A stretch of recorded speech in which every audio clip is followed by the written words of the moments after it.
ತುಮಕೂರನ್ನ ಬೆಂಗಳೂರಿಗೆ ಸೇರಿಸಬೇಕು ಅನ್ನೋ ಒಂದು ವಿಚಾರ ಕೂಡ ಪ್ರಸ್ತಾಪ ಆಗಿದೆ. ಬೆಂಗಳೂರು ಉತ್ತರ ಅಂತ ಸೇರಿಸೋದಲ್ರಿ, ಇದು ಸರಿಯಾಗಿ ಅರ್ಥೈಸ್ಕೋಬೇಕು. ಇದನ್ನು ನಾವು ತುಮಕೂರನ್ನು ಜಿಲ್ಲೆ ಹೆಸರು ಬದಲಾವಣೆ ಮಾಡೋಕ್ಕಾಗತ್ತಾ?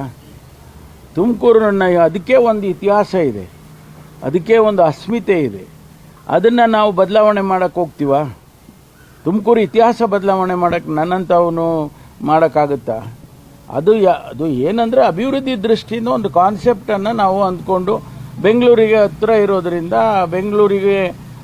ಬೆಂಗಳೂರು ಅದ್ರ ಹೆಸರನ್ನು ಜೋಡಿಸಿದರೆ ನಮಗೆ ಇನ್ವೆಸ್ಟ್ಮೆಂಟು ಮತ್ತೊಂದು ಆಗುತ್ತೆ ಅನ್ನೋ ಉದ್ದೇಶ ಬಿಟ್ಟರೆ ಬೇರೆ ಏನಿಲ್ಲ. How can I change the name of Tumakuru? ಸುಮ್ಮನೆ ಅದನ್ನು ಇವರು ಭಾರತೀಯ ಜನತಾ ಪಾರ್ಟಿ ಅವ್ರಿಗೆ ಅರ್ಥನೇ ಆಗೋದಿಲ್ಲ. ನಮ್ಮದೆಲ್ಲ ನಮ್ಮ ಕಾನ್ಸೆಪ್ಟ್ಗಳೇ ಅರ್ಥ ಆಗಲ್ಲ ಅವ್ರಿಗೆ. ನಾವು ಅದನ್ನು ಹೇಳೇ ಇಲ್ವಲ್ಲ ಎಲ್ಲೂ. ನನ್ನ ತುಮಕೂರು ನನಗೂ ಅಷ್ಟೇ ಸೆಂಟಿಮೆಂಟಲ್, ಬರೀ ಅವರಿಗೆ ಅಲ್ಲ. ನಾನು ಹುಟ್ಟಿ ಬೆಳೆದಿದ್ದೆಲ್ಲಿ, ನಮಗೆ ಸೆಂಟಿಮೆಂಟಲ್ ಇಲ್ವಾ? ಅದರಿಂದ ಅದು ಆ ರೀತಿ ಅರ್ಥ ಇಸ್ಕೊಳ್ಳೋದು ಸರಿ ಇಲ್ಲ.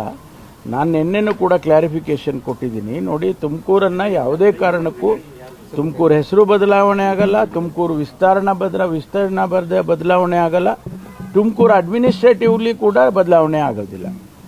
ಒಂದು ಬೆಂಗಳೂರಿಗೆ ಹತ್ತಿರ ಇರೋದ್ರಿಂದ ಬೇರೆ ಬೇರೆ ರಾಜ್ಯದಲ್ಲೆಲ್ಲ, ಈಗ ಡೆಲ್ಲಿನಲ್ಲಿ ಮಾಡಿದ್ದಾರೆ, ನೋಯ್ಡಾ ಅವನ್ನೆಲ್ಲ ಸೇರಿಸ್ಕೊಂಡು. Noida is part of Delhi.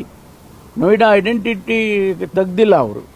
Noida ಹಾಗೇ ಇದೆ, ಆದರೆ ಡೆಲ್ಲಿಗೆ ಒಂದು ಭಾಗ ಅನ್ನೋ ಥರ ಬೇರೆ ಬೇರೆ ದೇಶದಲ್ಲೂ ಮಾಡಿದ್ದಾರೆ. ದೊಡ್ಡ ದೊಡ್ಡ ಸಿಟಿಗಳಲ್ಲಿ ಹತ್ತಿರ ಇರ್ತಕ್ಕಂಥ ಪಟ್ಟಣಗಳನ್ನು ಸೇರಿಸ್ಕೊಂಡು ಅದನ್ನು ಬೆಳೆಸ್ತಾರೆ. ಅದನ್ನೇ ನಾನು ಹೇಳಿರೋದು. ಡಿಸೆಂಟ್ರಲೈಸ್ ಆಗಲಿ ಅಂತ ಅಥವಾ ಅಲ್ಲಿ ಇಂಡಸ್ಟ್ರಿಯಲ್. ನೋಡಿ,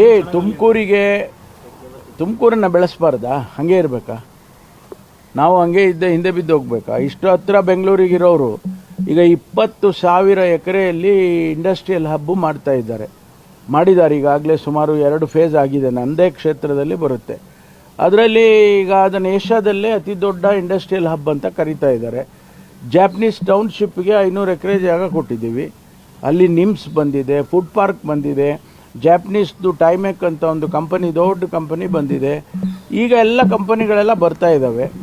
ಅದನ್ನು ನಾವು ಹೆಚ್ಚು ಬೆಳೆಸಬೇಕು ಅನ್ನೋದನ್ನು ಬಿಟ್ಬಿಟ್ಟು ನಾವು ಹಾಗೆ ಸ್ಟೇಟಸ್ ಕೋ ಮೇಂಟೈನ್ ಮಾಡೋಕ್ಕಾಗುತ್ತಾ? ನಮ್ಮಲ್ಲಿ ಲಕ್ಷಾಂತರ ವಿದ್ಯಾರ್ಥಿಗಳಿದ್ದಾರೆ. Tumakuru is education centre. ಹೆಚ್ಚು ಕಮ್ಮಿ 9 ಇಂಜಿನಿಯರಿಂಗ್ ಕಾಲೇಜ್ ಇದೆ, 3 ಮೆಡಿಕಲ್ ಕಾಲೇಜ್ ಇದೆ. ಆ ವಿದ್ಯಾರ್ಥಿಗಳೆಲ್ಲ ಅವ್ರಿಗೆ ಅಪರ್ಚುನಿಟೀಸ್ ಬೇಕಲ್ವಾ?